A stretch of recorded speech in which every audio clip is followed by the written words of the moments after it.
Brothers and sisters, comrades and friends, welcome to Weekends. I am your host, Nando Vila, and I'm joined, as always, with Anna Kasparian. Anna, a remarkable thing happened yesterday. We were doing TYT. We were dunking on Charlie Kirk. We were having a lot of fun. And then we got a bit of breaking news live on the air. What happened?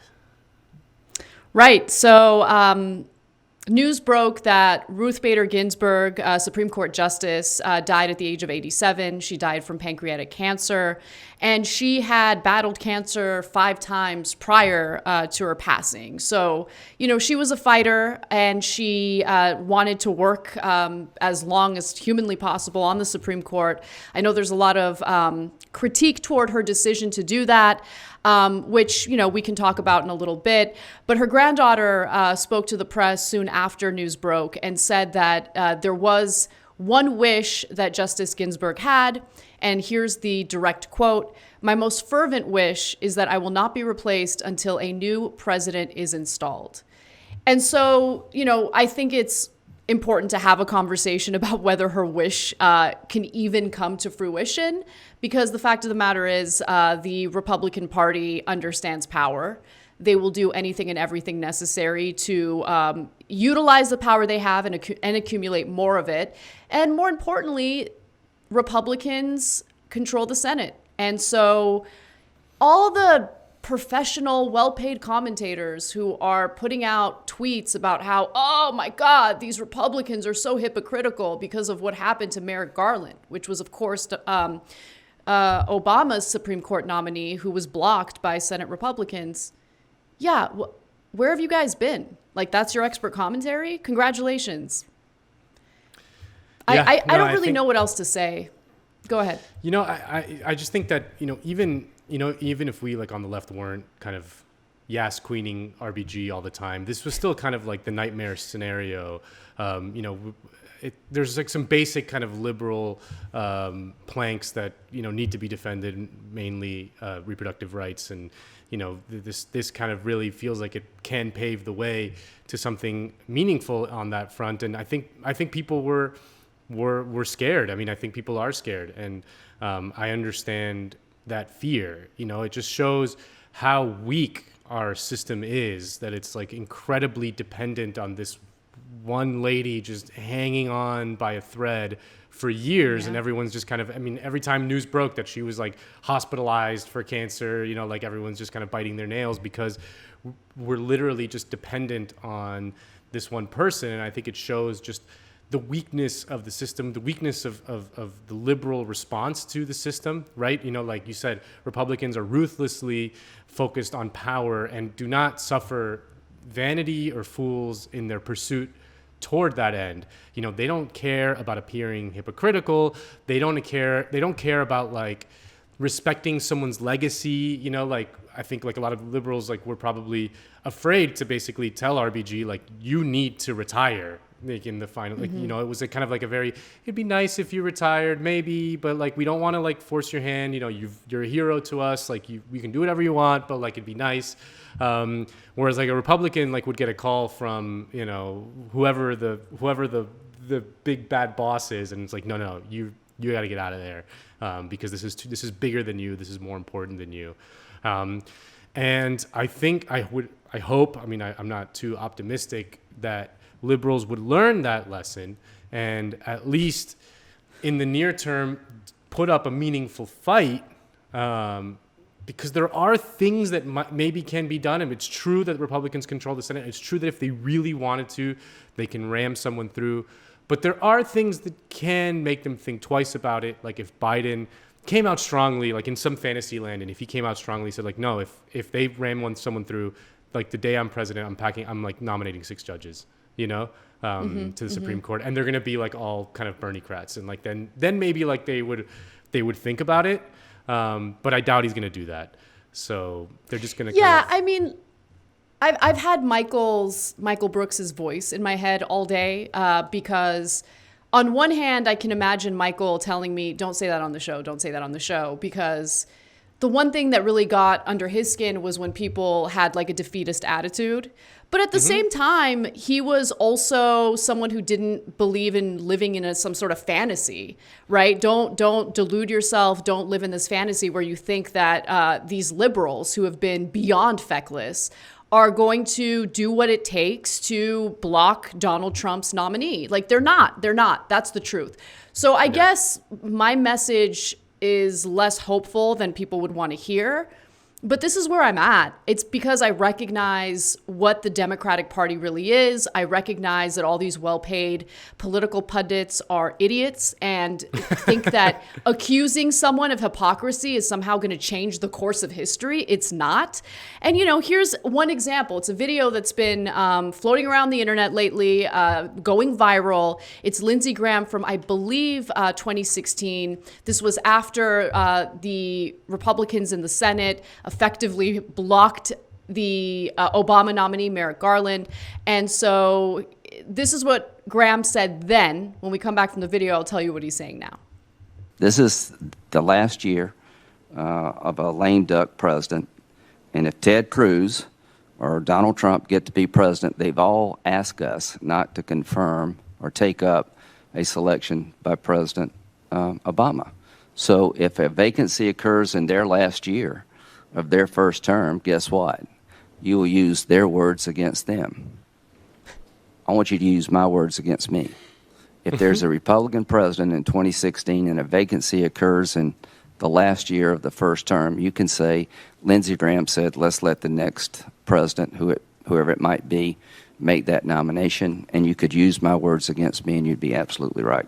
We're setting a precedent here today, Republicans are, that in the last year, at least of a lame duck 8-year term, I would say it's going to be a 4-year term, that you're not going to fill a vacancy of the Supreme Court.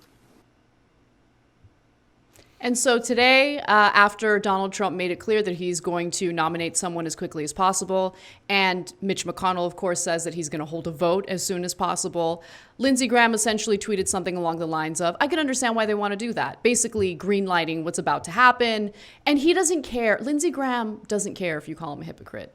If that's your political play, that is weak as hell. And they don't care. They don't care. They want power.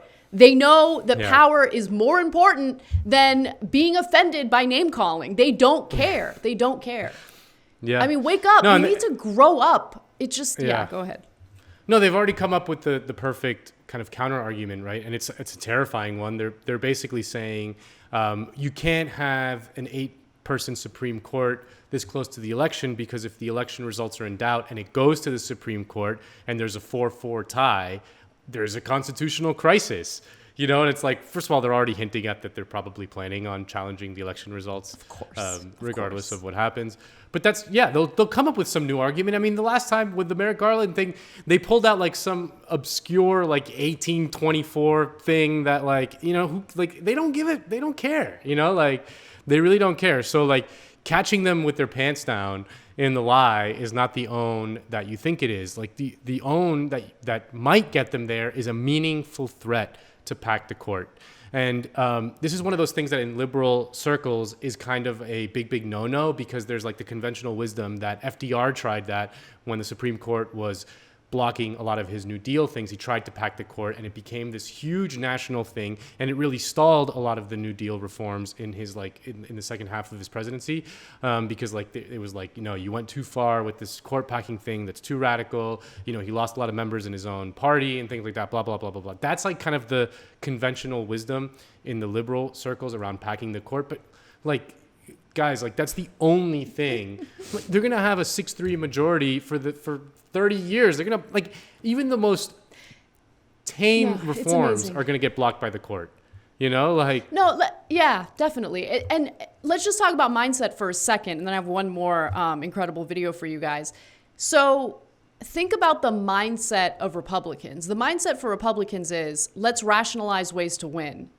The mindset for liberals is, let's rationalize ways to lose. It's mindset. I mean, it's 100%. It's the very first motivating factor in the decisions both parties make. And while Republicans, again, are hyper-focused on power and winning, liberals, Democrats are just like, let's list all the ways that we're going to fail. Let's think of all the different obstacles in front of us, and let's really pursue this with a defeatist mentality. I mean, that is a true defeatist mentality. So there's that side of Democrats. And then there's this talking point that blows my mind. David Gergen, who was actually an advisor to Nixon, so I feel weird saying he's on the Democrat side. But in the Trump era, you know, he sides with Democrats more often than not. And so he actually thinks that this could help energize voters to basically help Biden win. Let's hear his argument, and I want to hear your thoughts, Nando. For all the obvious reasons it's so brazenly contemptuous of fair play, it is so hypocritical that I think you're going to see that the Republicans will pay a price at the polls this November over this issue. It is, I think, that, among other things, I think it makes it more likely that Joe Biden will win the election. It makes it more likely that the Democrats will take over the Senate. And if Biden is the president, and then next year when he tries to heal things, I think it's going to make polarization even more poisonous, almost irreversible. Cuckoo for Cocoa Puffs, like insane. Yeah. I mean, I don't know. Maybe I'm wrong, but I think that is a delusional take, to say the least. I mean, David Gergen is one of like the high priests of conventional wisdom, right? I mean, he's somehow still on the air after a bajillion years. Like, he probably hasn't said an interesting or insightful thing in his entire life. Just the most banal kind of inside the beltway analysis you can imagine. Again, a lot of those people actually believe all that crap. But yeah, I mean, this idea, I mean, the only way that this becomes a meaningful political issue is if the Democrats make it a meaningful political issue, which I just don't, they don't operate in that way. They don't know how to mobilize around an issue like this, you know, like it's just, I mean, maybe there was like this big campaign to like really pressure, you know, Susan Collins or whatever, one of these like kind of moderate Republicans or Mitt Romney or whatever, blah, blah, blah. And they maybe kind of get shaky in their boots if there is like a massive mobilization in their states that's like targeted but like, they're not going to do that. Like, I don't know. Like, it's just, I don't think that voters punish politicians for hypocrisy almost ever, you know, especially on the right. But especially on the right, which is why I thought his statement was so insane. Like, oh no, these Republicans will be punished for being hypocrites. I remember we did the thing with, with Merrick Garland. I promised myself if we ever did that exact same thing, we would, that's not going to happen. We have 200,000 people who have died during this pandemic, and voters haven't really punished Trump for it. Yeah. When you really look at the numbers, his base is immovable. So I'm not even having a conversation about, you know, hypocrisy, persuading them to leave Trump, please. Their own family members dropping dead during the pandemic doesn't persuade them to lose support for Trump. But also, you're absolutely right in that Democrats don't know how to mobilize around an issue, even incredibly popular issues that they can exploit for their own political gain and purposes. Tens of millions of Americans unemployed, without health insurance during a pandemic, desperately seeking another round of stimulus. Democrats couldn't accomplish the next round of stimulus. You know, Nancy Pelosi, they don't even talk about it. Nancy Pelosi passes the, next round of stimulus and sits back and thinks that's all she needs to do. You know, she'd rather hold a press conference about a beauty salon that she thinks set her up for that whole mask situation, as opposed to holding a press conference to hold Republicans' feet to the fire, hold the Senate's feet to the fire when it comes to providing financial relief to Americans. Look, we need to get these feckless, useless, terrible Democrats out of office, okay? Yeah. We need to primary them. We need to challenge them. They don't represent us. They just don't. And anyone who's sitting back thinking like, oh, the leadership in the Democratic Party is going to do the right thing and they're going to fight for us, they don't even know what it means to fight because they're good. They're, as my brother would say, they're gooch. Like they're just sitting back, enjoying their nice, beautiful mansions while we're dealing with the consequences of the failures of this so-called opposition party.